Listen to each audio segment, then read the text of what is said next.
I'm going to talk tonight about filmmaking.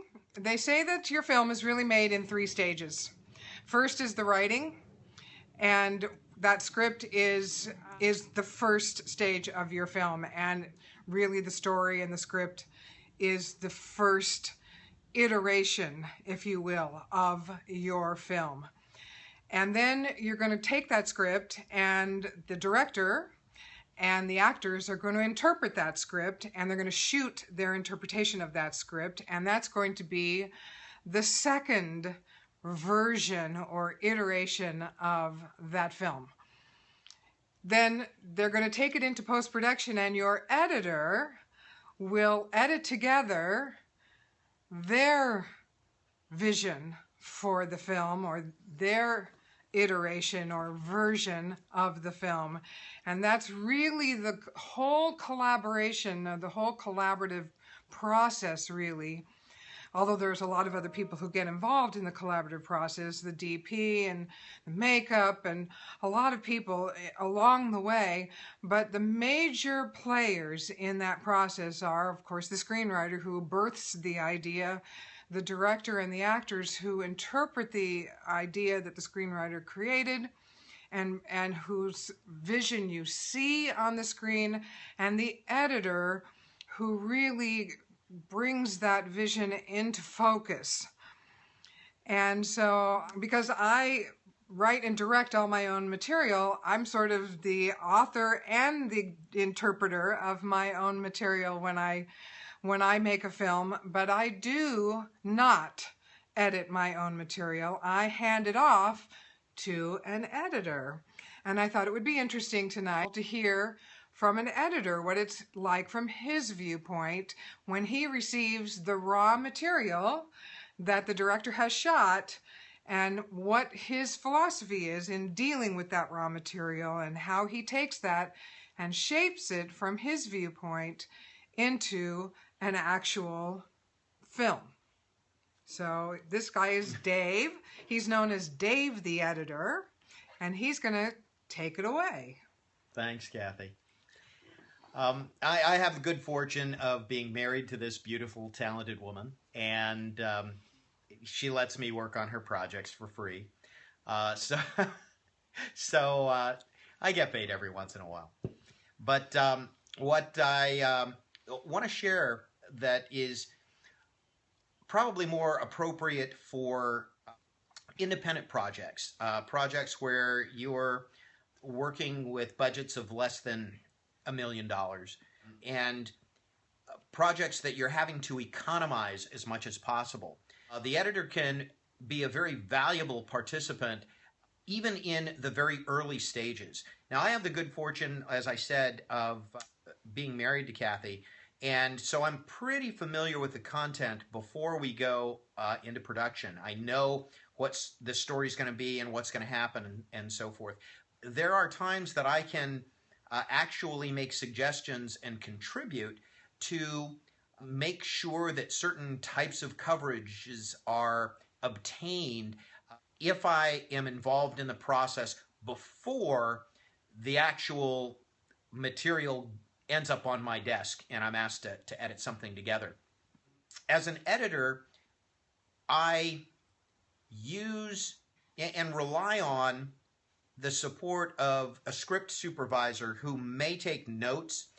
A good script supervisor can make an editor's job very much easier, but I sometimes disregard not everything. I use them as a guideline because there are things that I'm looking for visually as an editor that may come from a take that wasn't flagged as being the good take or the best take. And there are reactions, there are special moments of delivery, there are different kinds of things that I want to know exist. I'm going to stop you for a minute. Sure. Because I know we have actors who watch. So why would you pick a take that wasn't the best take? Oh, this happens all the time. Happy to address the acting public that's out there. About 80% of the work that I do is in support of actors. I'm one of the premier demo reel editors here in Los Angeles, with many series regulars and film celebrities that you might know, providing demo reels for their use so that they can get their next project. You also edit for the Emmy submissions. I do. I'm one of the preferred vendors for the Emmy FYC cycle. I've edited films and shorts and trailers and music videos and a lot of different kinds of content. But when one is working, creating an independent film or re-editing, as is the case when I'm editing a demo reel, material that's already been edited together from an independent project, what I'm looking for are continuity that allows me to make the performance look seamless. Now, there are different editing styles and approaches, and different editors do different things. There are directors that direct differently, not as concerned about continuity of movement and motion. When one is doing coverage in a film, they do a master shot, they do close-ups, they do two shots, they do inserts. Yep. All of that coverage has the possibility of either the same general performance or different performances. Sometimes wildly different. Sometimes wildly different. Martin Scorsese is a director who does not mind there being a huge difference, one take to the next, okay? But there are other directors who are more inclined to appreciate a performance that is fairly consistent because they want a more realistic and more natural finished product when they play out their finished version of the movie. And what that means and needs and requires is that the blocking needs to be very similar. The energy that you deliver a line needs to be very similar. It doesn't mean that you can't be, as an actor, in the moment, but it begins to hamstring the editor a bit, because once you've taken a performance that goes down a certain path or a certain direction, if there's no way to cut away from that and have it make sense that your next line is delivered with more intensity or more emotion, or you've changed hands for the drink that you're holding, the editor, again, may or may not, depending on their approach and philosophy and what it is that they're doing, are they more interested in the continuity of the story, the naturalness of what is being presented, or they're more in tune with an emotional connection that they're trying to make and do not mind that there are continuity flaws and continuity issues. Again, one is not better than the other. It's just preference. It is preference, and you need to know, as an editor, who it is that you're working for. If you're working for Martin Scorsese, you don't mind that there be differences in deliveries, differences in blocking, differences in intensity, in business that is happening. But because of that, as a DP, or the editor usually doesn't have any input, Scorsese knows, and he knows what he wants, and he knows the coverages that he has to get. What he will tend to do is allow there to be more masters at a distance that allow a cutaway or a transition that distances you from all of the detail of the business and the eye line and the connection and so forth, so that when you go in again, you're not aware that it doesn't match. It's very noticeable once you begin to be aware of it. Well, I see it all. My preference is that the performance match, that the intensity of the performance match, that the business match, that the continuity of what they're doing on the screen matches, because I think it's visually jarring when you cut from one shot to a different shot, whether that be from a wider shot to a more close-up shot, or from a two shot to a single, to have the person looking off this direction and then suddenly they're looking this direction, or to have the performance be very intense and then backed off in intensity, or conversely to be backed off in intensity and suddenly be in your face in intensity. I want a seamless, smooth performance as we go from one cut to the next, because then you're not noticing the cuts.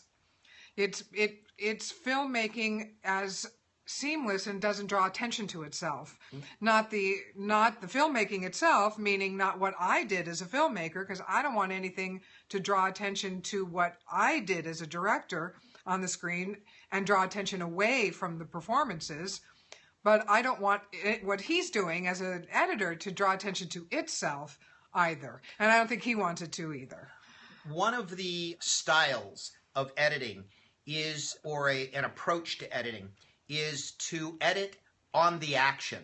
So that if you're making a gesture, if you're doing a sweeping motion, if you're in a close-up and you have coverage of beginning that sweeping motion, and then you have a medium shot of finishing the sweeping motion, when you edit on that motion, it makes the transition, makes the cut seem very, very seamless. You almost don't see the edit because your eye is fooled because there is action or behavior that is happening. When people edit based on the back dialogue, and forth, the dialogue back and forth of the dialogue, it is very easy for editing to feel like a ping pong match, stilted, and you begin to notice the staticness of it as opposed to the naturalness of it. One of the issues that I get faced with a lot, because I edit a lot of demo reels and I see a lot of independent projects that come to me that actors have been in, and it's sometimes actors that are well known. The rhythm of the scenes is hampered by the issues that Kathi addressed earlier. You have to start with a good script. It has to be an excellent script. The dialogue needs to be constructed well and to be crisp. It needs to not be repetitive or on the nose. All of the crafts, and there are several different skill sets that are involved in producing a quality project. The problem for a lot of indie producers is they figure that, well, they own a computer, they can shoot the film, they can import it into their own system, they can edit it, they can do a lot of it and save a lot of money. You're going to end up getting a very stilted film, one that doesn't benefit from the skills that someone who is a specialist can contribute to your project. And for very little additional outlay of money, you can benefit from the skills of someone who has an expertise in music and costume design and set design, in editing, in coloring. All of those things are skills that if you allow someone who knows what they're doing, and there's a difference. Someone who knows what to do with the tools as opposed to someone who just has the tools. There's a huge difference. Just because someone has editing software doesn't make them an editor or make them an editor, a refined editor. Because an editor can contribute to the story by creating rhythm and pace from a performance that may or may not have existed. Your actors can create reactions that didn't exist in the first place. Exactly. Or to enhance coverages that may have been framed by the DP, and by using the right tools, you can realign a shot to create more emotional impact or context for a particular scene. So you can see why I hire Dave as my editor. Not just because he's my husband, but because he's an expert at what he does. And he's very, very good. The island syndrome, which is where one person tries to do way too many jobs. And that's what Dave was talking about, when you've got the person who wrote the thing, who's producing it, who's directing it, who's running camera, who's doing craft services, who's editing it on their computer. They're doing way too much, and it just doesn't allow for some outside influences, a third eye, some collaboration, some people who are experts at what they do to come along and bring their expertise and add it to the project. There's nothing wrong. The film is a collaborative medium, and we want people to add what they have to what we're doing. Yes, I write and direct my stuff, but I want to bring in a DP. I want to bring in an editor. I want to bring in those other people to assist and collaborate with me. I don't want to be the only one there. I want people there to help bring the project to fruition, because that way we're going to get a better project, because they're all going to contribute. They're going to see it in a different way, and they're going to help me see things about the project that I never would have seen otherwise.